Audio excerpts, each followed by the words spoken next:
Stock market ഇടിഞ്ഞാലും stock market ഉയർന്നാലും നമ്മൾ ഒരു long ടേമിലേക്കുള്ള SIPകൾ എന്തുകൊണ്ട് നിർത്താൻ പാടില്ല എന്നുള്ളതാണ് ഈ വീഡിയോയിലൂടെ ഒരു ഉദാഹരണ സഹിതം നിങ്ങൾക്ക് കാണിച്ചു തരുന്നത്. SIP അല്ലെങ്കിൽ സിസ്റ്റമാറ്റിക് ഇൻവെസ്റ്റ്മെന്റ് പ്ലാൻ എന്ന് പറഞ്ഞിട്ടുണ്ടെങ്കിൽ നമ്മളുടെ ഒരു പരമാവധി ഒരു ദീർഘകാല നിക്ഷേപങ്ങൾക്കൊക്കെ വേണ്ടി ഓട്ടോമാറ്റിക്കായിട്ട് മ്യൂച്വൽ ഫണ്ടുകളിൽ ഇൻവെസ്റ്റ് ചെയ്യാൻ പറ്റുന്ന ഒരു രീതിയാണ് ഈ മ്യൂച്വൽ ഫണ്ട് SIP എന്ന് പറയുന്ന സംഗതി. മ്യൂച്വൽ ഫണ്ട് SIP വർക്ക് ചെയ്യുന്നതിൻ്റെ പ്രധാനപ്പെട്ട ഒരു തത്വം എന്ന് പറഞ്ഞിട്ടുണ്ടെങ്കിൽ റുപ്പി കോസ്റ്റ് ആവറേജിംഗ് എന്ന് പറയും. അതായത് നമ്മൾക്ക് സ്റ്റോക്ക് മാർക്കറ്റ് താഴ്ന്നിരിക്കുമ്പോൾ അല്ലെങ്കിൽ മ്യൂച്വൽ ഫണ്ട് വില താഴ്ന്നിരിക്കുമ്പോൾ കൂടുതൽ അളവ് യൂണിറ്റുകൾ നമുക്ക് വാങ്ങാൻ സാധിക്കുകയും അതോടൊപ്പം തന്നെ ഉയർന്ന വിലയിലായിരിക്കുന്ന സമയത്ത് നമ്മൾ കുറവ് യൂണിറ്റുകൾ മാത്രം വാങ്ങുകയും ചെയ്യുന്ന ഒരു രീതി. അതായത് നമ്മൾ എല്ലാ മാസവും ഒരു ഫിക്സഡ് എമൗണ്ടാണ് നമ്മൾ നിക്ഷേപിക്കുക.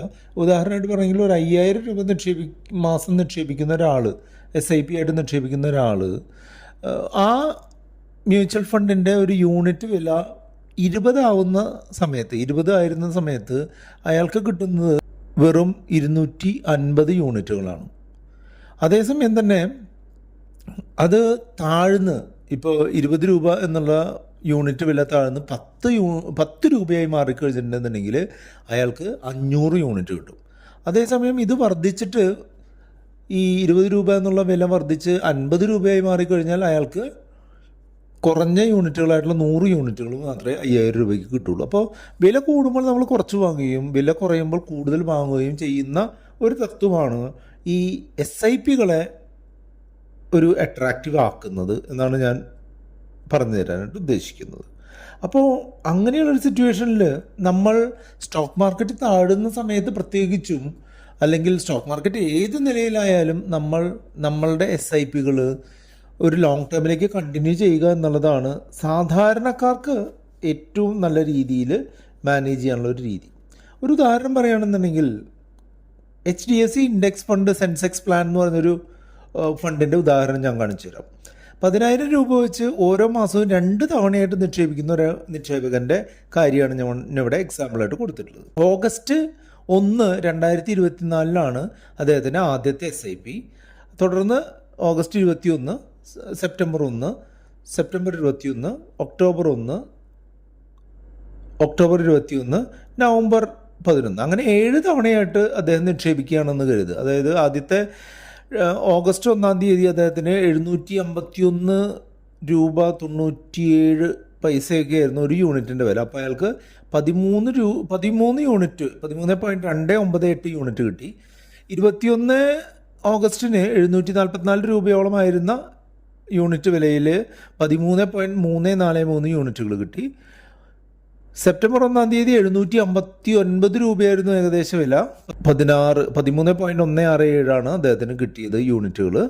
അതുപോലെ 21/9 781 രൂപയായിരുന്നു അതിൻ്റെ വില. 12 യൂണിറ്റുകളാണ്, 12.8 യൂണിറ്റാണ് ആ സമയത്ത് കിട്ടിയത്.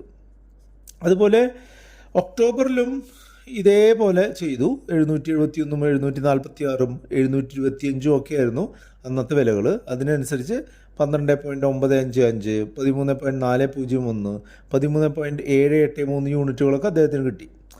ഇങ്ങനെ 70,000 രൂപ ഇദ്ദേഹം നിക്ഷേപിച്ചു.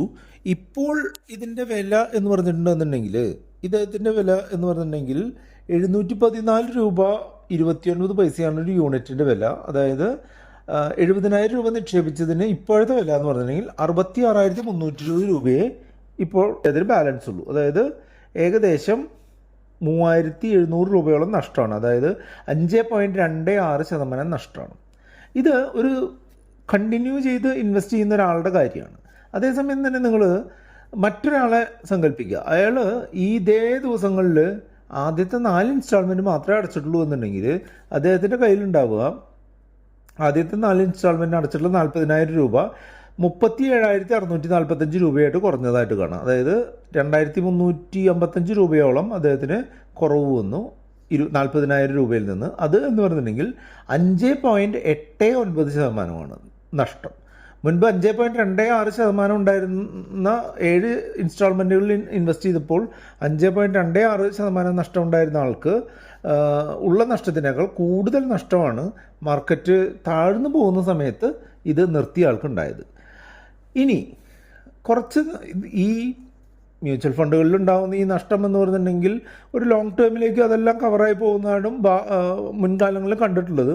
അങ്ങനെ ഒരു 800 രൂപ ഇതിൻ്റെ ആവറേജ് പ്രൈസായി മാറിക്കഴിഞ്ഞിട്ടുണ്ടെന്നുണ്ടെങ്കിൽ ഇതിൻ്റെ വില എന്ന് പറഞ്ഞിട്ടുണ്ടെങ്കിൽ അയാൾ ഇട്ട വിലയേക്കാൾ 6.11% ഉയർന്നിരിക്കും. 70,000 രൂപ ഇൻവെസ്റ്റ് ചെയ്തതിൽ 6.11% അദ്ദേഹത്തിന് ഗ്രോത്ത് കിട്ടും. അതേസമയം ആദ്യത്തെ 4 ഇൻസ്റ്റാൾമെൻറ്റ് മാത്രം അടച്ച് പിന്മാറിപ്പോയ ആൾക്ക് 5.41% മാത്രമേ റിട്ടേൺ കിട്ടുകയുള്ളൂ.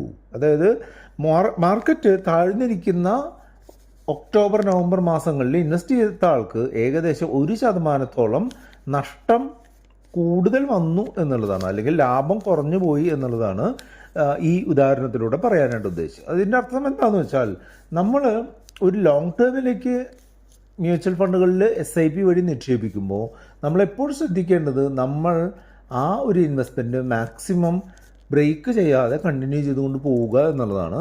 അങ്ങനെ കണ്ടിന്യൂ ചെയ്തു പോവുകയാണ് എന്നുണ്ടെങ്കിൽ പല പ്രൈസ് പോയിന്റുകളിൽ പല എണ്ണം യൂണിറ്റുകൾ കൂടിയും കുറഞ്ഞും കിട്ടുന്നത് നമുക്കൊരു ആവറേജ് രീതിയിൽ നോക്കുമ്പോൾ നമ്മൾക്ക് മെച്ചമായിട്ട് വരാനുള്ള സാധ്യതയാണ് കൂടുതലുള്ളത്.